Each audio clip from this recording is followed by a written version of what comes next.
Before we continue, I want to tell you something. I have written a book that will change your life if you are dealing with modern women or looking to improve yourself. This book will help you a lot. It has changed the lives of many people, so you should give it a try. Buying link in the description. Now, let's continue the video. I got rejected by a guy after our first date, and this is the lesson that I took out of this.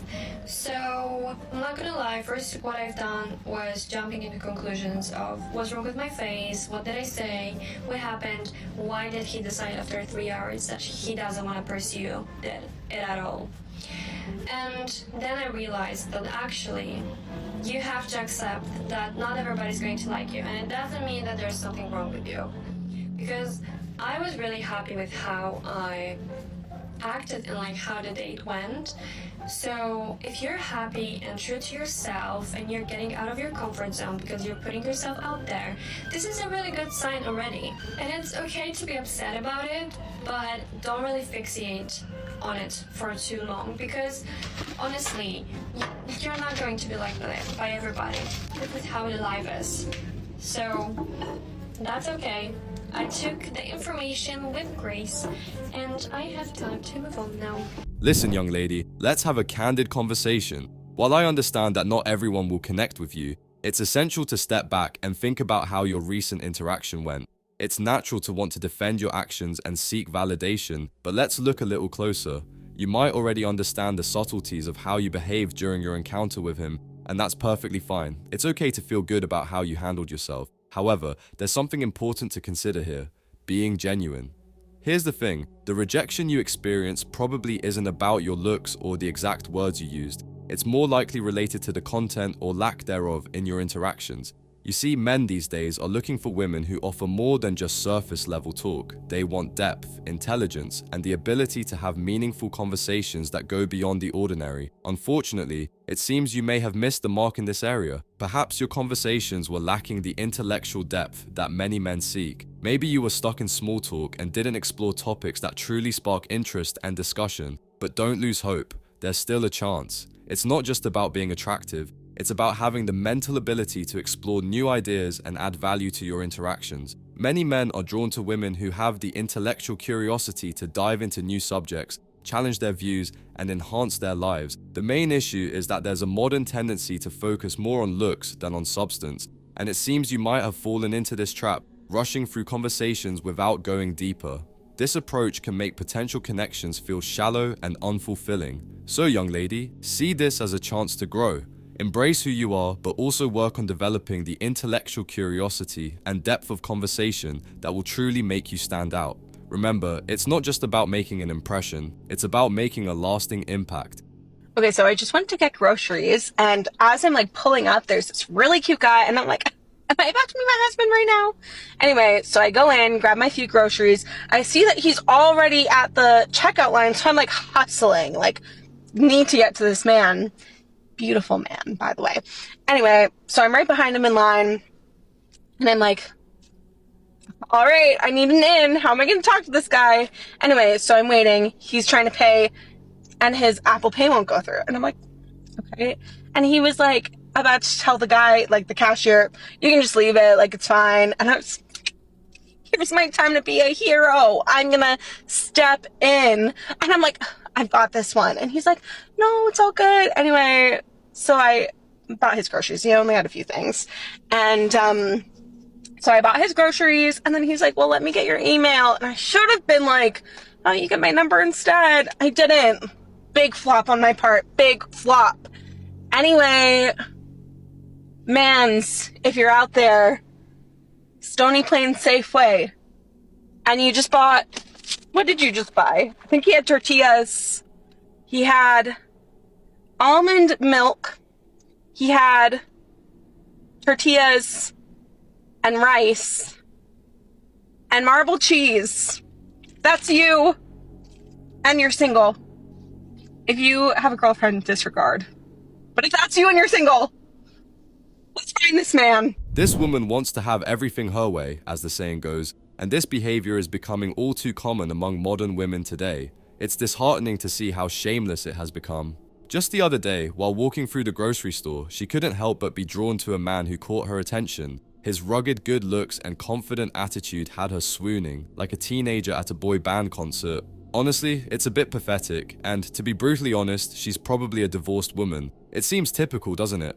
After they're done with their ex-husbands, treating them like they're old news, they go looking for new attention and validation. It's like they can't stand being alone and are always searching for the next romantic interest to fill the gap left by failed relationships. Now, let's focus on the grocery store encounter. In her mind, she's the star of a romantic comedy, with the man of her dreams just a few steps away in the produce section, but reality has a harsh way of bursting these bubbles. Her hopes come crashing down when the guy, who seems interested but not enough to ask for her phone number, settles for her email instead. It's a hit to her ego, leaving her feeling embarrassed and more than a little upset. After all, who wants to settle for email conversations when they're dreaming of whirlwind romances and grand romantic gestures? It's a tough reminder that reality often doesn't match the fantasies we create in our minds. It's so easy on the outside looking in to see that a woman is being treated poorly by a man and be like, well, just leave him.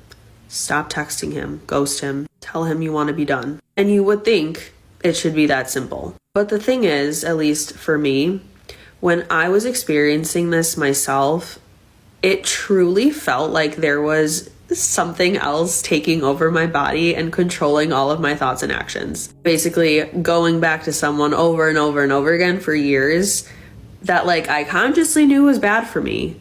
But this other part of me, I guess, just kept on wanting more and more and more. Like whenever I look back on that time of my life, I literally cannot identify with that version of myself. I'm like, who was that? Because I right now, like, you wouldn't even catch me allowing anyone to treat me that way. And so when I hear or see other women that are currently experiencing the same thing, like continuing to see a man that is disrespecting them, ghosting them, only seeing them on their terms, I just feel for them so hard because I know that they are currently divided between the conscious part of them that knows they shouldn't be seeing this guy versus the other part of them, I don't even know what to call that loves the way that guy makes them feel when they are together, that only thinks about the good times no matter how many times the guy continues to disrespect her. I mean, you really are put under a spell with some of these people. Like, I don't know what else to call it, because no matter who you talk to, no matter how much you try to talk yourself out of it, you just keep going back. It is a literal addiction. And it makes me really sad because I know that that's how people end up in really unhappy marriages or getting married because they end up having children together. And I feel like all of that leads to just a really destructive path. And I guess I just don't understand why sometimes the most confident and secure women end up in these dynamics where like they literally become a different person when they're with certain men or vice versa. And it is really scary. And after going through this myself and thankfully getting out of it, I, like I said, just have so much empathy, and I feel for any woman that I hear is going through the same thing. As much as I want them to get out of it, it is so much harder than it looks to leave that situation, because it's like those two parts of you are constantly clashing and you make yourself feel like you're going insane. One obvious trait of these women is their exaggerated sense of entitlement and self-importance. They think the world should revolve around them and everything must go according to their terms and be under their control. It's as if they see themselves as the rulers of their own little kingdoms, deciding every detail of their lives and relationships.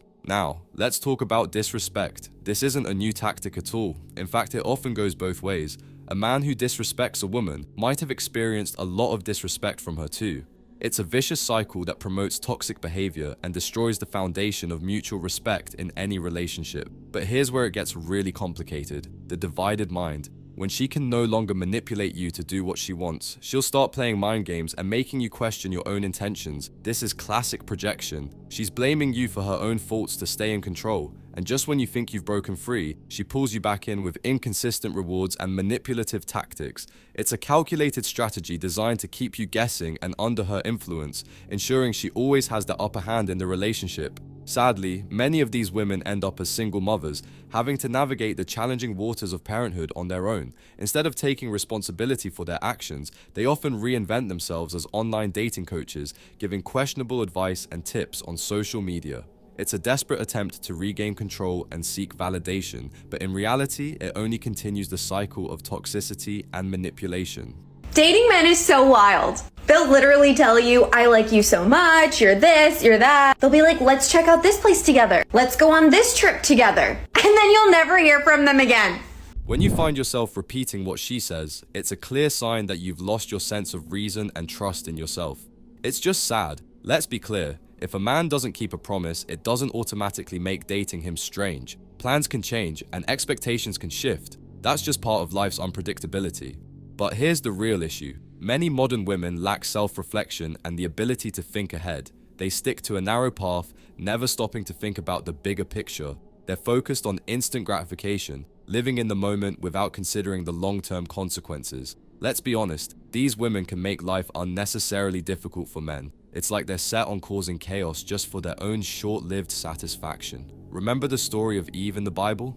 When Satan tempted her, she didn't stop to think about what her actions would lead to. She was too focused on her immediate desires, unaware of the consequences that would follow. And honestly, many modern women are guilty of the same short-sightedness. They don't realize that men are complex, with a lot going on beneath the surface. When men fail to keep their promises, it's not necessarily a sign of weakness. It's often due to the pressures they face in their daily lives. It's time for these women to show a little more empathy and understanding instead of jumping to conclusions and playing the victim.